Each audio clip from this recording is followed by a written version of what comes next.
जो कौमी असम्बली से इमरान खान साहब और पीटीआई के चले जाने पर भी डिस्कशन हुई है और उन्होंने कहा कि उन्हें नहीं जाना चाहिए था। जो रिप्रेजेंटेशन अवाम की तरफ से मिली थी पाकिस्तान तहरीक इंसाफ को, अगर वो मौजूद होती तो नैब में तरमीम शायद मुमकिन ना हो पाती। देखिए, नैब तरमीम जो हुई हैं, क्या मेजॉरिटी व्यू से होते हैं ना फैसले पार्लियामान में, तो मेजॉरिटी किसकी थी?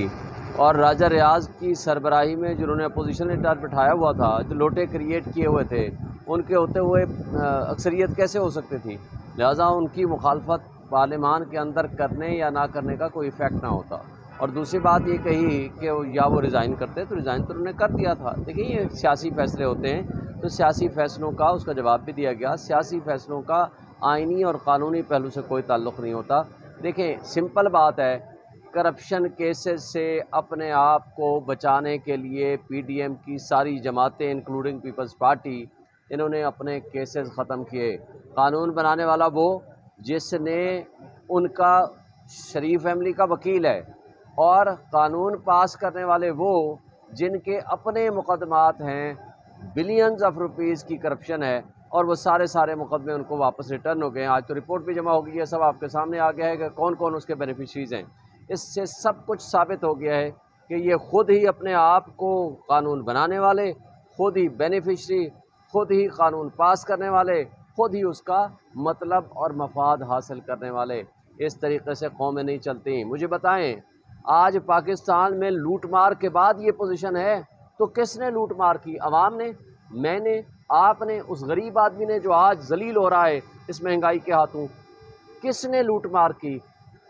तो एवन फील्ड अपार्टमेंट में जहां नवाज शरीफ और उसकी फैमिली बैठी हुई है, आज सिर्फ एक केस का बता दें, वो पैसे कहाँ से आए? आज भी मरियम नवाज इस बात पे छूट गई है कि जनाब एवन फील्ड अपार्टमेंट की मिल्कियत उसकी नहीं है। भाई खुद ही बता दो ये किसकी मिल्कियत है। पिछले 30 साल से आप लोग वहाँ बैठे हो, रह रहे हो, याशियाँ कर रहे हो, सब कुछ वहाँ जाता है। ये अवाम की आंखों में धोखा ज़्यादा देर के लिए नहीं दे सकते। और जरदारी साहब की जो बिलियंस ऑफ रुपीज़ के फेक अकाउंट्स में सारी ये ट्रांजैक्शन और सारा कुछ होता रहा है, ये कौन बेनिफिशरी थे और क्यों खान को निकाला? इसलिए निकाला कि वो आएंगे, अपने आप को एनआरओ देंगे, मजीद करप्शन करेंगे, पैसे कमाएंगे, बादशाहत कायम करेंगे और डील करेंगे एस्टेब्लिशमेंट के साथ, और जा करके फिर अगली दफ़ा फिर दोबारा इक़्तिदार में आने की कोशिश करेंगे। अगर ये तर्ज़ अमल है और ये बिलियंस ऑफ रुपीज़ यहाँ से करप्शन का पैसा मुल्क से बाहर चला गया है, तो उसकी वजह है आज किधर बैठा हुआ है जरदारी साहब? दुबई में बैठा हुआ है। आज किधर बैठा हुआ है नवाज शरीफ? लंदन में बैठा हुआ है। किधर है शहबाज शरीफ? उधर बैठा हुआ है। किधर है इसहाक डार? यहाँ सिर्फ लूट मार करने के लिए आते हो, जब तुम्हारे बच्चे वहाँ, तुम्हारी प्रॉपर्टीज़ वहाँ, तुम्हारे बिजनेसेस वहाँ, तुम्हारे मामलात सारे वहाँ। तो ये कौम गुलाम है क्या? इसके ऊपर सिर्फ हुक्मरानी करने तुम आते हो? अब कौम जाग चुकी है, उनको अपने हुकूक का पता चल चुका है। इमरान खान को ये क्रेडिट जाता है, उसने जो शऊर इस नौजवान नस्ल को, अवाम को दे दिया है, अब वो शऊर ख़त्म नहीं हो सकता। अब लोगों को समझ आ गई है कि कौन चोर हैं, कौन दो नंबर हैं, कौन करप्ट हैं, और इस मुल्क को लूट कर कौन खा गए हैं। आज महंगाई का जो आलम है, मैं शदीद मजम्मत करता हूँ। ये जो केयर टेकर सेटअप है, ये बेसिकली पीडीएम की एक्सटेंशन है। जितने बुरे वो थे उससे बदतर ये हैं। और इन्होंने आज जो कुछ जुल्म रवा रखा है, कल जो 15 रुपये पेट्रोल बढ़ा दिया और डीजल की रेट्स बढ़ा दिए, जुल्म खुदा का। लोगों के पास खाने को नहीं है। जिसकी मुझे बताएं 25,000 30,000 तनख्वाह है, वो पेट्रोल कैसे डलाएगा? अपने मोटरसाइकिल में, अपनी गाड़ी में, अपने किसी भी जगह आएगा जाएगा कैसे? ट्रांसपोर्टेशन कितनी महंगी हो जाएगी? मजदूरी करने बाहर कहाँ जाएगा? और उसके साथ बिजली के बिल जो 20-20 हज़ार, 15-15 हज़ार और 30-30 हज़ार बिल आ गए, वो कहाँ से भरेगा? क्या ये जिंदा रहने का हक भी छीनना चाहते हैं? ये एक शख्स को गिराने के लिए, एक शख्स इमरान खान को गिराने के लिए इन्होंने 25 करोड़ अवाम को गहरे दलदल में फेंक दिया है, तबाही के दहाने पे फेंक दिया है। लेकिन अफसोस की बात है, आज भी हमारी अशराफिया जो 18 बिलियन डॉलर सालाना अमरात ले रही है, 18 बिलियन डॉलर, ये रिपोर्ट है, जिसमें हमारे हुक्मरान, जिसमें हमारे जजेस, जिसमें जर्नैल, जिसमें सिविल ब्यूरोक्रेसी, मिलिट्री ब्यूरोक्रेसी शामिल है। भाई 18 बिलियन डॉलर तो आप मुफ्त के खा रहे हो। आप कहते हो आईएमएफ कहती है गरीबों के ऊपर जुल्म करो। आईएमएफ ने कब कहा है गरीबों पर जुल्म करो? वो कहती है अपना मरात याफ्ता तबके को मरात कम करें, उस पर तो आप करने को तैयार नहीं है। कल सर इलेक्शन का जो केस था उसमें भी सुप्रीम कोर्ट ने वाजे कर दिया है कि 90 दिन से आगे इलेक्शन किसी सूरत नहीं जा सकते और इलेक्शन की डेट जो है वो अब देनी पड़ेगी। इस बारे में आप क्या समझते हैं? और इस हुकूमत पर आपने तनकीद की, इनके लाने वालों को पता नहीं था कि क्या हाल है मुल्क का और हम कैसे लोग दोबारा से बैठा रहे हैं? देखें, इनके लाने वाले जो थे वो इन चीज़ों से बालातर हैं। वो एक शख्स की नफ़रत में इतना आगे चले जाते हैं कि इन चोरों को हमारे ऊपर मुसल्लत कर दिया, और इन चोरों ने जो मुल्क का बेड़ा गर्क किया। आज महंगाई डबल से ज़्यादा हो गई, 12% कहते थे महंगाई है, आज जो फूड इन्फ्लेशन है, जो खाने पीने की महंगाई है, वो 50% पे चली गई है। बाकी महंगाई आपको 78% से 38% से आगे चली गई है।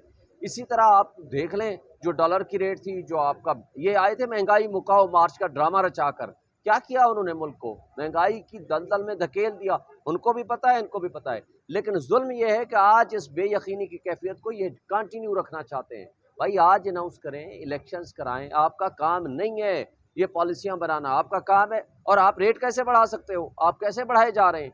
आप फौरी तौर पर इलेक्शन अनाउंस करें, 60 डेज में इलेक्शन कराएं और जाएं यहाँ से, अपना बोरिया बिस्तर उठाएं। ये जो तर्ज अमल है हमारी इस्टेब्लिशमेंट का, ये जो तर्ज अमल है मौजूदा जो केयर टेकर सेटअप का, और वो फाशिस्ट जमातें जिसमें PML नून PDM की ज़ेर क़यादत ये सब कुछ हो रहा था, आज वो भाग रहे हैं इसलिए कि वो इलेक्शन नहीं चाहते। वो कहते हैं किसी तरीके से केयर टेकर ही 2 साल के लिए चलता रहे। वो चाहते हैं किसी तरीके से कोई ऐसी गैर आइनी हरकत हो जाए कि हमारी जान छूट जाए इलेक्शन में जाने से, इसलिए कि उनको लोग पहचान चुके हैं। काफिर साहब दुनिया का दौरा कर रहे हैं, निगरान वज़ीर आज़म का काम बनता है दूसरे ममालिक के इस तरह बैरूनी दौरे करना? देखें, ये इस वक्त बैरूनी दौरों की ज़रूरत नहीं है। आपको अंदरूनी मामलात और महंगाई को कंट्रोल करना है। आपने फौरी तौर पर इलेक्शन कराना है।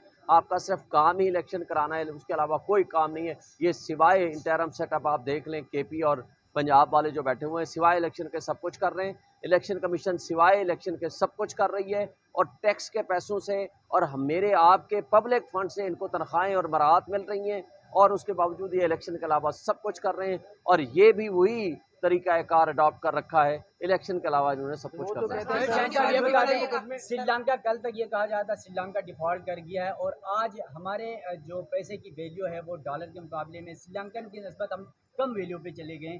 तो क्या पाकिस्तान भी डिफ़ॉल्ट करने जा रहा है? लेकिन डिफ़ॉल्ट क्या होता है?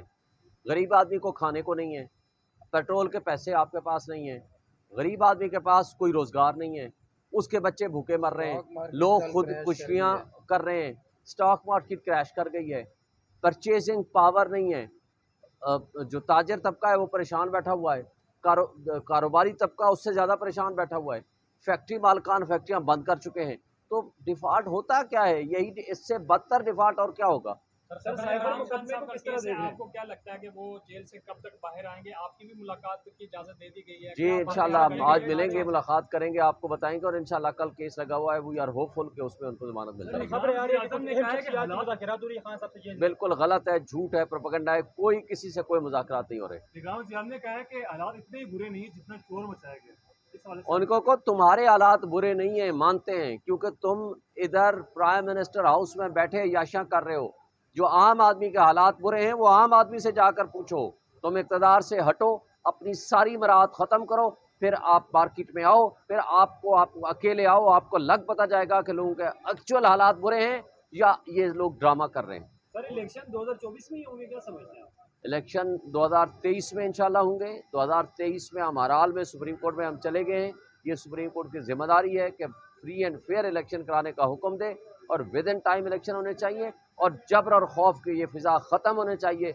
एक शख्स और एक पार्टी को ख़त्म करने के लिए तमाम मसाइल और तमाम इदारे जो लगे हुए हैं इनको बंद होना चाहिए, और जब तक ये बंद नहीं करेंगे हमारा मुल्क तरक्की नहीं कर सकता।